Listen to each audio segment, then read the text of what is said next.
Nah, jadi pelatih anyar timnas Patrick Kluivert ini udah keliling-keliling memantau pemain Ki. Benar. Ini nggak tahu ya tujuan dia keliling apakah memang benar-benar memantau atau formalitas saja, ini kita nggak tahu. Ini kita harus nanya Bung Harpa. Di sini udah ada Bung Harpa sama Natasha Germania hari ini yang bakal nemenin kita ngobrol-ngobrol. Ada juga Yusa Nugraha bareng kita, tapi dia kayaknya via Zoom nih. Betul. Dia nggak bisa hadir malam hari ini. Hai, selamat malam Yusa. Halo, selamat malam. Terima kasih juga sudah hadir Bung Harpa, Natasha. Ini kalau mau nanya-nanya tentang Coach Patrick, Bung Harpa nih jagonya. Nah, orang yang ngasih bocoran awal juga Bung Harpa ya kan waktu itu. Makanya ini melihat Patrick mulai keliling-keliling mencari pemain. Ini formalitas atau dia memang butuh pemain-pemain lokal baru, Bung Harpa? Yang pasti ini sesuai atau linear dengan apa yang dikatakan dia di Menara Mulia tanggal 12 ketika dia diperkenalkan sebagai pelatih baru tim nasional kita. Dia mengatakan satu kalimat yang sangat menarik ya, karena kebetulan saya juga sempat dapat info soal dia dari ayahnya Jens Raven, Bjorn Raven, bahwa he is a social guy. Dan itu bisa dibuktikan dengan pernyataan dia yang menurut saya sangat positif. I want the local players to be the heart of the locker room. Ya. Dan itu dikejawantakan seperti yang saat ini dilakukan dengan sudah 3 pertandingan dia kunjungin. Ya. Pertama di JIS, kemudian seminggu lalu kalau nggak salah di Candrabaga, di Bekasi, Persija lawan PSBS Biak. Kemudian kemarin baru saja di Indomilk Arena Persita menghadapi Persik Kediri. Dan katanya hari ini mungkin dia akan terbang ke Ternate untuk besok menyaksikan Malut lawan Borneo. Jadi saya pikir saya positive thinking aja. Ya, tapi dia kayaknya malam ini mantau pertandingan Dewa United lawan Persija juga nih. Iya, Ya, jadi info. mungkin besok pagi langsung flight pertama ya, saya nggak tahu. Pakansari ya. Di Pakansari gitu. Jadi positive thinking aja Bang Oki. Positif thinking. Positif harus pertandingan dong, kan benar-benar. banyak, klub Ya. juga banyak. Apakah dia menonton semua atau hanya menonton pemain yang sudah direkomendasikan saja kira-kira? Saya rasa gini, kan banyak juga pertanyaan yang mengatakan nanti kira-kira tanggal 20 seperti apa wajahnya. Nah, ada satu pameyong sering saya ungkapkan, don't change your main gun in the middle of the war. Ya. Jadi ini kan kita in the middle of the war ya. Betul. Pertandingan matchday ke-7, kualifikasi Piala Dunia, dan ini mulai dari scratch. Jadi kalau dikatakan akan ada perubahan yang drastis, saya kira enggak. Toh waktunya juga sempit banget ya. Sempit banget Betul. ya. Kemudian juga nggak ada waktu untuk adaptasi perubahan pemain, formasi dan lain-lain. Mungkin lebih kepada sosok Patrick Kluivert yang kita tahu buat anak-anak diaspora ini waktu mereka kecil mungkin lihatnya seperti dewa. Betul. Jadi mungkin waktu Bang Oki kecil, Idolanya. ya Bang Oki kecil mungkin lihat Buffon. Benar.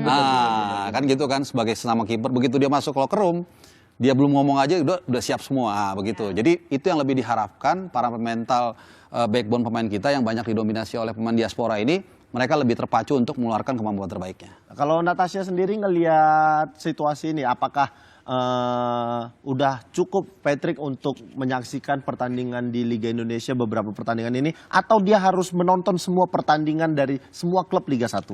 Oke, kayaknya yang pertama hal baik ya yang bisa dilakukan oleh Patrick Kluivert sendiri untuk tadi udah menepati apa yang sempat diomongkan juga dan juga akhirnya menyaksikan beberapa pertandingan Liga 1 dan sebetulnya dengan hadirnya Patrick Kluivert ini akhirnya kan membuka pintu lagi, membuka kesempatan untuk para pemain-pemain yang bisa aja nih untuk menjadi calon kandidat masuk ke timnas senior ini kan, dan juga nggak menutup kemungkinan juga mungkin ya Bung Harpa untuk pemain-pemain yang mungkin dulu sempat di-mention, mungkin sempat ada tertarik untuk masuk ke timnas, mungkin seperti pemain-pemain Sadil mungkin, ya, Mark ada Klok, nama-nama seperti atau itu bahkan yang mungkin Elkan bisa Bagot, kembali. Elkan Elkan Bagot, Bagot ya, betul, sempat di-mention juga pada saat eranya Coach Shin saat itu, mungkin bisa kembali lagi gitu. Dan sebetulnya dengan menyaksikan pertandingan-pertandingan Liga 1 secara langsung atau pertandingan di Liga Indonesia ini, supaya memberikan motivasi lagi kali ya bagi para pemain-pemainnya sendiri gitu. Karena walaupun di era sekarang yang nonton sih sebetulnya bisa mungkin via YouTube juga bisa lah ya kan,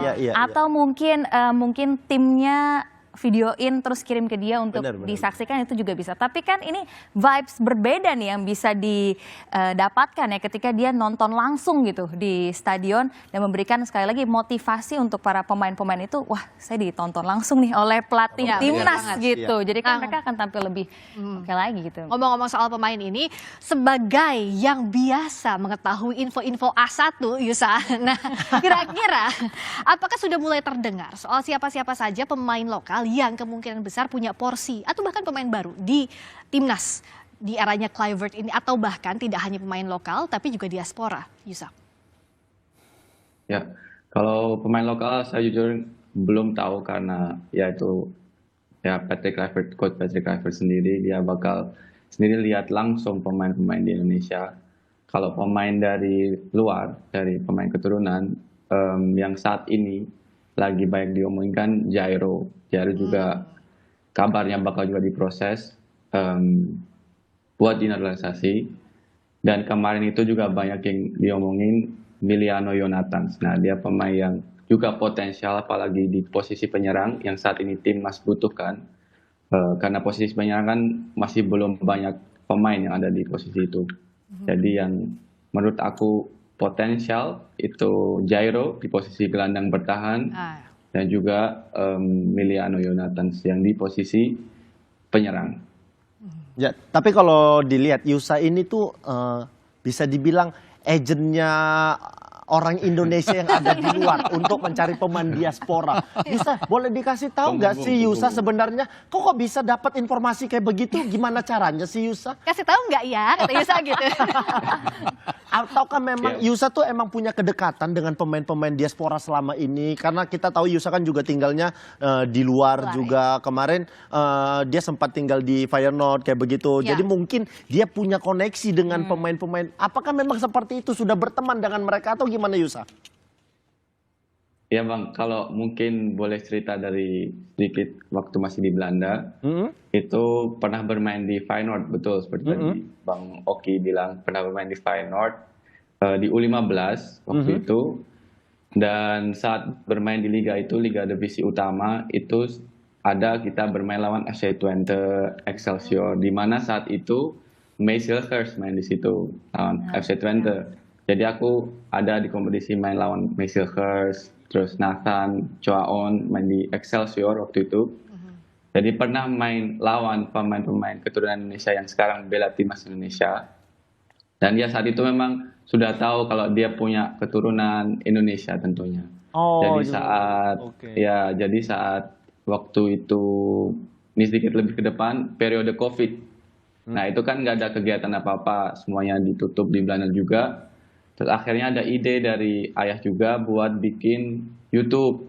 Tapi YouTube-nya itu spesifik ke mungkin pemain keturunan yang bermain di Liga Belanda atau Liga, ya satu lagi di Belanda jadi Liga Belanda. Terus bikin podcast lah, aku coba bikin interview.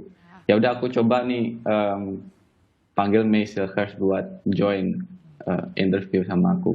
Ya kalau gitu kita Ya udah. juga sebenarnya mau ngucapin terima kasih banyak juga sama Yusa karena sudah membuka jalan untuk PSSI menemukan pemain-pemain yang punya darah keturunan Indonesia, lebih gampang lagi mencarinya. Terima kasih ya Yusa ya. Luar biasa kamu nih Yusa. Luar biasa sekali loh. Tapi ngomong-ngomongnya soal pemain lokal, pemain diaspora, kalau Bung Harpa lihatnya kan waktu kita sempit banget ya. Dalam waktu yang sempit ini bagaimana biar tune in? Artinya kan kita punya bibit-bibit yang keren, lokal maupun diaspora. Tapi dengan waktu sempit, bagaimana Kluivert bisa mengorkestrasi ini padahal Kluivert pun baru untuk melatih timnas Indonesia? Iya, dari info yang saya dengar, mereka bahkan sebelum peresmian penunjukan itu sudah menjalin komunikasi dengan para pemain. Apalagi Alex Pastoor juga sudah menonton sejumlah pertandingan Eredivisie. Yang saya tahu itu dia nonton Pek Zwolle, tentunya di sana ada Eleanor Randers. Kemudian dia juga menyaksikan Almer City, mantan klub yang dibawa dia promosi juga dari RST Divisi. Tentunya di sana ada Tom Hai. Itu dua yang saya tahu. Mungkin ada beberapa lagi yang ditontonan. Itu yang pertama. Yang kedua tentunya dengan kesamaan frekuensi ya, sama-sama orang Belanda, sama-sama dibesarkan di Belanda. Ini memudahkan mereka juga untuk mentransmisikan apa yang menjadi otak ataupun strategi dari Alex Pastoor. Jadi ini yang memudahkan. Dan yang ketiga tadi yang saya katakan tadi dengan sosok, ini kan kalau kita lihat ini mahal semua nih susunan kepelatihannya kan. Benar. Patrick Kluivert kalau saya jelasin seperti apa lah, udah pasti semua orang tahu. Kemudian Gerard van den Berg kalau kita mungkin sedikit bisa saya ceritakan, mungkin banyak yang nggak familiar, dia adalah bintangnya atau ikoniknya Belanda ketika akhirnya bisa menuntaskan total footballnya tahun 88. Nah walaupun dia udah lama nggak ngelatih ya, tapi paling nggak ketika itu yang saya katakan tadi, ketika mereka datang ke ruang ganti semua ini, pasti para pemain diaspora ini punya motivasi lebih. Nah ini yang saya pikir diharapkan dengan waktu yang tidak lama, mereka bisa langsung ngecun. Karena waktunya ini tidak banyak. Kita main tanggal 20 Maret. Kemudian sebagai informasi saja, Patrick Rafael Struijk itu masih main di Perth tanggal 15. Tanggal 15. Kemudian Jay Itzes kalau nggak salah di Venezia masih main tanggal 15 malam. Mungkin dia paling cepat terbang dari Venezia ke Roma ke Perth itu jauh. Baru sampai mungkin tanggal 16 dan 25 jam penerbangan. Iya. Ya Jet kan lag-nya mau belum naik ya. bisnis juga Iya, pegel-pegel benar, juga benar. kaki kan. Tetap aja capek. Tetap aja capek Perjalanan ya. jauh. Ya Bang Oki aja dulu naik bus aja dari Medan ke Aceh, walaupun deket capek juga kan Bang Oki. Itu Bener nggak? dekat. Saya pernah naik bis dari Medan ke Bengkulu. Berapa lama itu? Itu sekitar 2 hari. Ah. Ke Palembang main ya demi sepak bola ya. Betul. Walaupun pada akhirnya saya lebih fokus untuk Pemain nge-host kayak begini. Itu benar-benar memakan waktu dan bikin energi terkuras. Betul. Itu yang harus disiasati oleh seorang Patrick Ya. untuk bagaimana menyatukan pemain-pemain ini dengan kelelahannya semua segala macam bisa bermain baik ketika lawan Australia. Nah, Makanya menurut saya lawan Australia itu ini akan sangat challenging. Menurut saya kita jangan terlalu membebankan juga para pemain timnas ini dengan target yang sangat tinggi. Ya. Tapi yang paling penting adalah bagaimana mungkin 2-3 hari mereka sudah bisa kumpul para pemain diaspora. Kalau pemain Liga 1 mungkin bisa lebih cepat ya Bang Oki ya. Karena mereka bahkan bisa tarik rem tangan kalau mau. Cuman kan faktanya backbone kita adalah pemain diaspora kan. Jadi pasti ini yang kita butuhkan. Nah mungkin mereka tidak mudah juga nih untuk beradaptasi sampai untuk tanggal 20. Tapi mudah-mudahan mereka dapat chemistry-nya. Kemudian tanggal 25 lawan Bahrain kita bisa gas habis. benar Ya. kayak begitu. Gas habis ya. Iya benar. Gas Tapi kan ini Coach Patrick tidak hanya mencari pemain. Benar. Dia saat ini mencari asisten pelatihnya Pelatih. juga. Iya. Dan dia sudah mulai menginterview beberapa pelatih. Tapi satu ini pesanku kepada Coach Patrick, kalau mau mencari pemain, itu yang ditonton hanya Liga 1. Jangan Liga 4. Karena dia nanti takutnya, loh ternyata di Indonesia sepak bolanya bisa dikombin dengan UFC. berkelahi kayak begitu. Pengalaman ya Bang Oh Oki ya. pengalaman, makanya itu. Jadi ada MMA-nya juga ya. Benar, sebenarnya ya. harus yang Liga 1 aja yang ditonton. jangan Jadi Liga kayak multi 4. event tuh jadinya. Betul. Multi-event. Nah, yang akan kita wawancarai nanti juga yang sudah ditelepon sama Patrick Kluivert. Wow. Mungkin Oki kalau mau tahu bocorannya apa, siapa tuh ditelepon juga bisa tanya ya nanti ya. Terus aja di Sapa Indonesia Malam Akhir Pekan.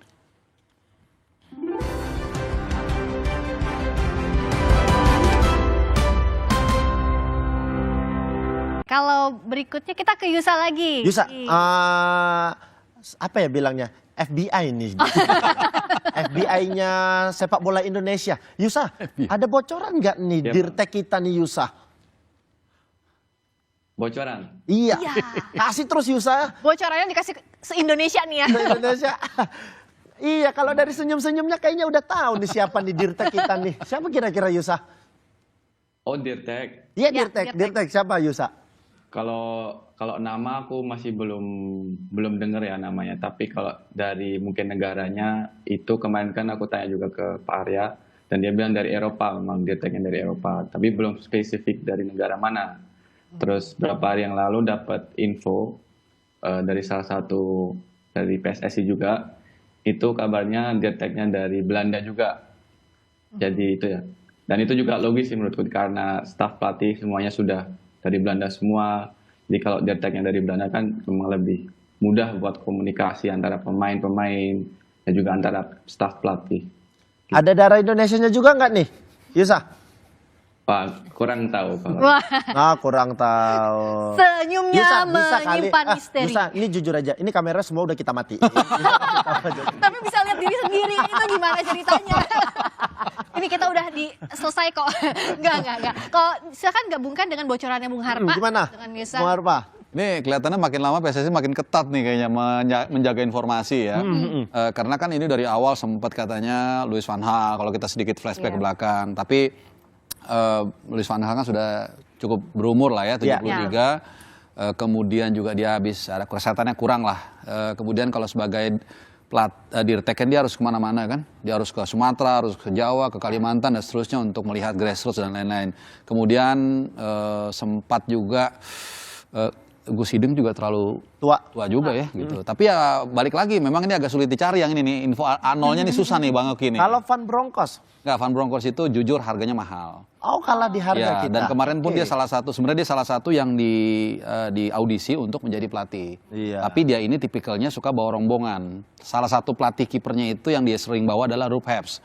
Pelatih kiper Barcelona tahun 90-an akhir lah gitu. Makanya itu nggak deal dan Kalau menurut saya sih Gio masih akan banyak berkarir di Eropa ya sebagai Eropa. pelatih, karena juga dia belum lama, mungkin 2-3 tahun lalu membawa Rangers juara Europa League kalau saya, atau Conference League. Kemudian kemarin juga walaupun di layoff sama Besiktas. Jadi mungkin dia masih menikmati adventure di liga-liga di Eropa gitu. Jadi ya can be anyone sih ya, karena kayak kemarin pun susunan kepelatihan kita nggak ada yang nyangka kan, Gerard Vandenberg gitu kan, yang udah lama nggak ngelatih juga. Alex Pastur juga sama, kita nggak nyangka walaupun dia juga punya kemampuan sebagai filosof otak dibalik nanti teknikal kepelatihan kita gitu. Jadi ya masih agak susah nih kelihatannya untuk direktur teknik, memang benar-benar dijaga benar informasi. Tapi kan yang jadi challenge-nya adalah harus mau tinggal di Indonesia kalau syaratnya dari PSSI. Benar. Bisa nggak ya itu ya? Ya mau nggak mau itu udah pasti udah resiko, itu kan sama aja seperti ekspatriat ya, kerja di luar negeri dan bayaran mereka juga pasti nggak mudah. Jadi Tapi kalau dilihat kayak begitu, kalau untuk pelatih asal Indonesia punya kemungkinan nggak untuk jadi dirtek? tadi saya sepakat dengan apa yang dikatakan oleh Yusa Nugraha. Saya pikir karena udah pelatihnya juga seorang Patrick Kluivert, not even hanya orang Belanda ya, Patrick Kluivert gitu ya. Walaupun dia secara CV kepelatihan memang harus diakui kurang mentereng. Tapi Patrick Kluivert punya nama besar yang kemudian kalau misalnya nanti dirteknya bukan orang Belanda, misalnya orang Indonesia, apalagi mohon maaf ya, mungkin kebintangannya lah, saya bilang itu kurang. Ini kan ada masalah manajerial yang harus dipahami kan, gitu. Jadi bagaimana seorang dirtek kemudian quote by quote memberikan silabus kepada pelatih yang sebenarnya kebintangannya jauh. Nah, hal seperti ini kan harus diperhatikan juga. Jadi saya sepakat dengan apa yang dikatakan Yusa. Ini kemungkinan besar dan hampir pasti memang orang Belanda. Dan yang mungkin juga kalaupun dia secara level kepelatihan gak terlalu mentereng, tapi secara senioritas mungkin di atasnya Patrick Kluivert begitu. Ya, kalau Nat sendiri, siapa kira-kira pelatih di Eropa yang punya peluang untuk jadi dirtek kita saat ini? Oke, kalau misalkan top of mind sekarang atau mungkin bocoran-bocoran, jujur juga belum sempat denger ya, karena biasanya kan ada dari bisikan sini sana sini. Tapi menurut aku dirtek ini kan salah satu posisi yang bisa dikatakan cukup sakral, cukup penting banget gitu ya. Tapi aku juga setuju juga kalau dirteknya orang mungkin dari Belanda juga, karena ini selain mempermudah komunikasi, artinya mungkin ada pengalaman-pengalaman dari luar sana kan, dengan karir internasionalnya yang sudah dimiliki, yang akhirnya juga bisa ditularkan ke timnas Indonesia kita gitu. Kalau Natasha sendiri maunya siapa nih kira-kira? Kalau ada satu nama yang muncul, kayaknya cocok nih jadi dirtek. Debur. Dibisikin Debur, Vanhal, siapa nih ya kira-kira? Siapa kira-kira kalau Natasha sendiri kira-kira? Ini lebih ke technical ya. Cuma kalau menurut aku harus mungkin pelatih yang memang juga punya pengalaman, senioritasnya tinggi. Itu sih dua faktor yang menurut aku sangat penting. Van de Boer, Van Hal juga sebetulnya aku tuh sempat I was hoping for Van Hal tadinya awalnya. Pada saat muncul namanya kayak wah ini mewah nih, seru nih, mewah banget kan. Betul. Kalau saya mentah mata gimana? Legenda ya itu juga sempat muncul ya. Gimana ya? Ini jangan-jangan Bung Harwo udah tahu nih sebenarnya. Gini aja, Yusa. Gini, banyak isu lah intinya. Yusa, beneran nih kita sekarang udah break, bisa kali kasih tahu ke kita? Inisial Yusa kira-kira. Inisial aja kali Yusa. Sudah senior ya, sepertinya ya. Siapa kira-kira? Yusa. Kalau Yusa sendirilah kalau misalnya disuruh memilih Yusa, siapa nih kira-kira? Kemarin rumornya juga Simon Tahamata kan. Cuma kalau aku pikir-pikir dia juga sudah senior seperti Van Gaal bukan? Lebih muda dikit. Lebih muda dikit ya. Ya. Kembali ya. Cuma kalau dia tekan memang tugasnya seperti Bung Harpa juga bilang harus keliling ke seluruh sudut Indonesia buat dia lihat grassroots. Nah itu juga membutuhkan banyak waktu, tenaga, fisik juga harus fit. Jadi tentunya aku pikir yang mungkin lebih sedikit di usia yang lebih muda ya. Agak mudaan dikit siapa sih kira-kira? Kalau dari Yusa siapa kira-kira? Satu nama aja. Oh kayaknya ini cocok nih gitu. Siapa kira-kira Sa? Susah. Dua deh boleh kalau gitu. Susah sih. Ya. Siapa? Satu aja gitu nggak apa-apa. Kita nanti kayak oh itu ya cocoknya. Walaupun sebenarnya itu sih gitu. Siapa Yusa kira-kira? Kalau sebenarnya ada nama cuma kayak mereka udah ada posisi di klub-klubnya di Eropa, misal kayak Van der Sar. Menurutku cocok juga kan jadi dirtek. Tapi dia di Ajax sekarang juga menjadi dirtek kalau nggak salah. Setelah itu masih belum ada pandangan lebih sih. Oh kalau Bung Harpa sama? Nggak tahu. Siapa tadi bilang? lupa. Van der Sar. Van der Sar, dia kalau nggak salah juga ada masalah kesehatan deh setahu saya. Ya. Beberapa waktu lalu tuh kalau nggak salah kepalanya apa gitu. Dan kalau usia sih belum terlalu tua lah, kalau nggak salah paling 50 gitu ya. Ya kalau kita agak susah sih ini, bener-bener kayak tebak-tebak bawang manggis Iya, gitu ini loh. kayak sakral banget soalnya posisinya. Sakral, kemudian speknya juga agak khusus dan banyak calonnya. Bicara lagi soal harga, bahkan ya nggak tahu, mungkin kalau guest random kayak Frank Rijkaard juga sekarang lagi nganggur sejak dia terakhir ngelatih Arab Saudi kalau nggak salah. Jadi can be anyone sih ini. Dan again kadang kita mungkin punya 10 list nih. Kita mau nomor 1 ini, nomor 2 ini, nomor 3 ini. Tapi kan kembali ada variabel-variabel yang nggak kita ketemu. Iya. Biasanya gaji nggak ketemu. Kemudian juga availability, kesehatan dia, dan lain-lain gitu loh. Jadi ya mendingan lebih bijaksana ya kita tunggu aja. Tapi kalau Natasha secara general, apakah cari yang memang harus lebih senior dibanding Kluivert? Kalau aku sih mungkin iya ya, karena apalagi di Indonesia senioritas kan enggak juga ya. Tapi menurut aku Nggak, tetap ada. Itu tetap kan? ada. Ya, benar. ya kan? Mungkin non teknisnya kan, Iya. you never know. Tapi kayaknya yang harus lebih senior, aku setuju sih, karena kan ada pengalaman besar ya yang biasanya juga dibawa sama dia gitu. Oke, jadi masih banyak nih tebak-tebakan. Masih Gimana? Masih tadi banyak. tebak-tebak Tapi apa gini, nih? Aku pribadi sih memang Oke, belum kelihatan siapa yang cocok. Tapi dari kemarin tuh aku berharap Van Bronckhorst tuh jadi salah satu staf di Opsi. kepelatihan Staff ya. di timnas kita. Tapi ternyata tadi dapat info lagi, ternyata terkendala di harga. Satu lagi tuh kalau nggak salah dari 3 calon itu tuh Frank de Boer. Nah, dari sumber ini sempat mengatakan Frank de Boer, katanya ada 3 kan, 2 udah terungkap kan, 1 Gio nggak jadi, Ya. 1 Patrick Kluivert jadi, 1 lagi Frank de Boer ini karena Inter Milan. katanya agak suka ngatur-ngatur katanya, keras. Oh, Tapi kalau Inter Milan cocok sama Pak Erik. Tapi waktu itu nggak lama juga bang, di Inter nggak lama itu. Bener 3 bulan aja. Iya, dia kan gantiin Mancini kan. Bener, kan? 3 bulan tuh kayak probation aja 3 bulan ya. probation, ternyata tidak cocok. Betul. Tapi kalau kayak begitu sebenarnya kita semua tinggal tunggu aja di media sosial. Karena media sosial sekarang bisa memberikan semua informasinya segala Ya. macam. Kita sebelumnya mengucapkan terima kasih sama Bung Harpa, Sama-sama. sama Oke. Terima Natasha kasih sudah banyak. ngobrol-ngobrol sepak bola. Yusa. Terima Makasih kasih banyak Yusa. ya. Habis ini kita beneran ngobrol ya Yusa ya. Terus langsung dimatiin nanti zoomnya. Takut dikorek sama Oki.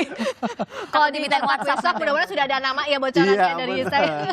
Terima kasih banyak. Tadi kalau aku sempat bilang kita tunggu aja di media sosial Betul. siapa pelatih Bener. atau staf pelatihan yang bakal direkrut nanti jadi Dirtek. Kita lihat aja karena di media sosial semuanya tersedia. Betul, karena tersedia, tapi pemerintah bakal ngatur ini, terutama untuk anak-anak. Itu penting, itu penting. Sebagai orang Itu tua penting. kita setuju ya. Itu setuju sekali.